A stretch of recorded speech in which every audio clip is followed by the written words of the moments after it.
Conservative leader in the House of Commons, Andrew Scheer. Hi, Mr. Scheer. It's good to have you here in studio. Great to be here again. I appreciate you making the time. I've asked the same question of your counterpart in government, but I wanted to ask you as well. How can Canadians expect your party to approach this session that is different from the last one? Well, a lot of that will depend on what the government brings forward. Parliament is about to start. We don't yet have a clear idea of what their priorities are going to be.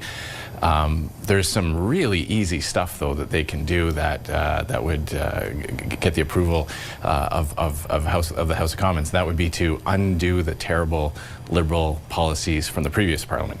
So if the government wants some easy ideas, some low-hanging fruit to improve the lives of Canadians, they could start with, for example, repealing Liberal Bill C-75 and C-5. Those are two pieces of legislation that the Liberals brought in that caused the explosion of crime in our communities with their easy bail instead of jail policies. They could fully and completely eliminate the carbon tax for everyone on everything, including the industrial side as well, so that our Canadian manufacturers are not playing shorthanded against their American competitors. They could repeal Bill C-69, that's the No More Pipelines law, which led to a complete desertion of our energy sector by investors and massive attack on jobs throughout Canada, including Western Canada. So those are some really easy things they could do that they could bring forward to the House that we not only would we support, we've been calling for it. The leader of the government, the government House leader, has led us to believe in interviews that you and him have like frequent conversations. Are there any conversations that have taken place on the priorities you just outlined that would see movement on that? Well, we've had some good discussions. I've worked with Mr. McKinnon before, and we have I believe we have a good working relationship and a good appreciation of what each other has to do for the interests of what their parties stand for and what they believe in, and for the voters that vote for them. I've expressed, our leader has certainly expressed to the Liberals what we would be looking for.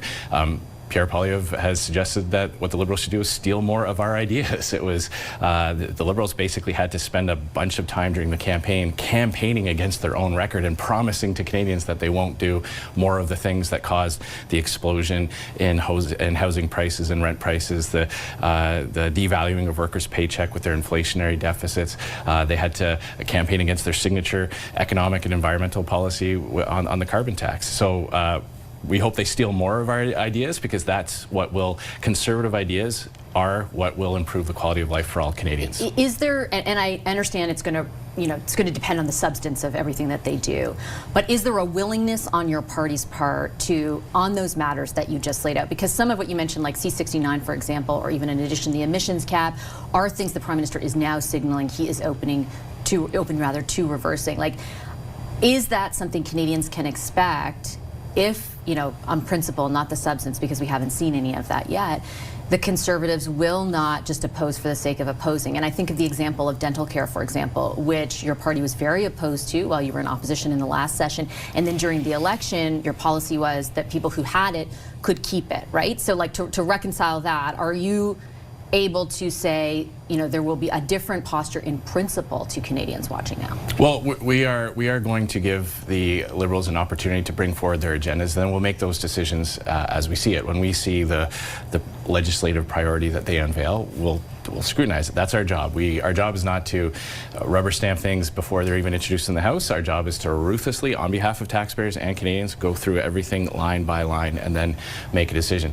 When we're talking about reversing, I mean, Mark Carney has had a terrible first couple of weeks. I mean, he's got a housing minister that says that housing prices don't have to come down after Carney campaigned during the campaign on making housing more affordable. You've got Stephen Guilbeault still in cabinet saying mistruths, falsehoods about the energy sector, claiming that we don't need more pipelines because our pipelines are underused, not mentioning the fact that hundreds of billions of dollars of investment in the energy sector have left because there's no ability to get energy to market.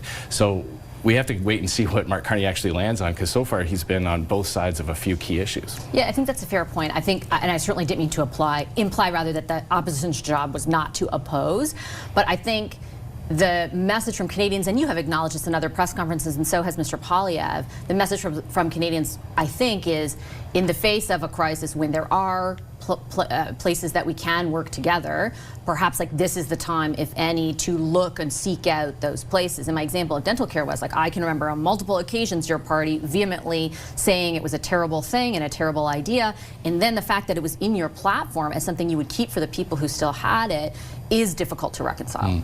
Well, you know, you mentioned specifically working together on things that face our country as a crisis, and on that you're absolutely right. Our leader Pierre Poilievre has signaled that on strengthening Canada's position to deal with these unjustified and unfair tariffs from the United States that we want the government to succeed in getting those tariffs lifted on behalf of Canadians. We believe that the best way to do that is to make Canada stronger, to make Canada a more attractive place to invest. If you've got American investors trying to do business in Canada, you're more likely to have more pressure put on the U.S. administration to lift those tariffs. And when you have a Liberal government that's canceling major pipeline projects, imposing an industrial carbon tax on our steel and aluminum manufacturers, it's less likely that you're going to have that leverage. But by all means, you know, if there are things that Mr. Carney believes that we can be helpful on to help advance his goal of removing those tariffs, we would take a look at those, obviously. But I do need to point out that Mark Carney has set the bar for himself very high. You know, he has said that he's the man you hire in a crisis. He said that he can handle all these kinds of things and that he's got the solution. So we're heading into a time of the year where there's some troubling economic data. When Canadians' household debt is continuing to rise, we've got job losses in some key sectors, and these tariffs are still on. They have not come off. He has not got that deal yet. So while we want those tariffs to come off and we want to be helpful in doing what we can to ensure that happens, we are going to hold this government to account to actually get results. It's not enough to just announce your intentions and say things during a campaign. You actually have to deliver. What do you think of the relative positioning of someone like Alberta's Premier Danielle Smith, who has made it easier in that province to hold a referendum, and that referendum could very much be on the issue of separatism? I don't think that the feelings of alienation in both your home province of Saskatchewan and Alberta should be dismissed in any way. But is that kind of playing with fire at a time when you are scrutinizing, and Canadians are scrutinizing, our relative leverage with the U.S.? What I would say about that topic in general is that we have to understand why people in Western Canada are upset. They're upset because their way of life has been attacked. They're upset because they have had to have that salt in the wounds, the insult to injury. Not only do people have their businesses go bankrupt, some of those businesses in the oil and gas sector have had to sell their equipment to U.S. companies who drill down into the exact same basin that they were operating in Canada, and they're auctioning off their equipment at pennies on the dollar. That devastates communities, it bankrupts business owners, and it lays off hundreds, if not thousands, of people. So we have to understand why people are upset.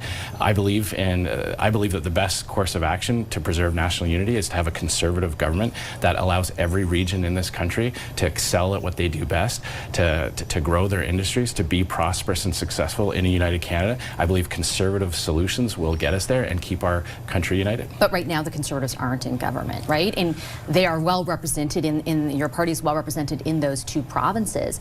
But you know, it appears like there might be some political utility in putting the prospect of separation at provincial level on the table. Is it not incumbent on federal parties to do whatever they can? And that's not to take away from the stuff that you spelled out about why they feel so alienated, but isn't it incumbent on your party, for example, to do everything you can to dispel the idea that separation is the solution?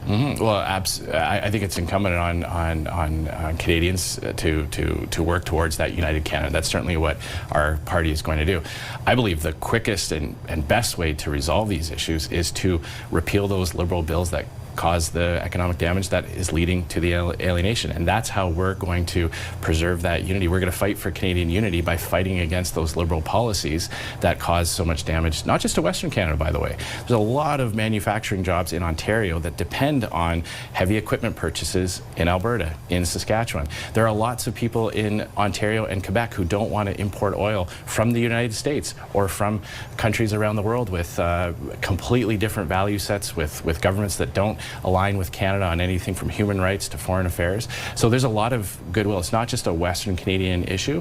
For sure, there's the most profound negative impacts of those Liberal policies are felt in Western Canada, but there's good reason to support these energy projects and to repeal these Liberal bills across the country. New Brunswick imports a lot of oil from the Middle East for their refinery. That doesn't make sense.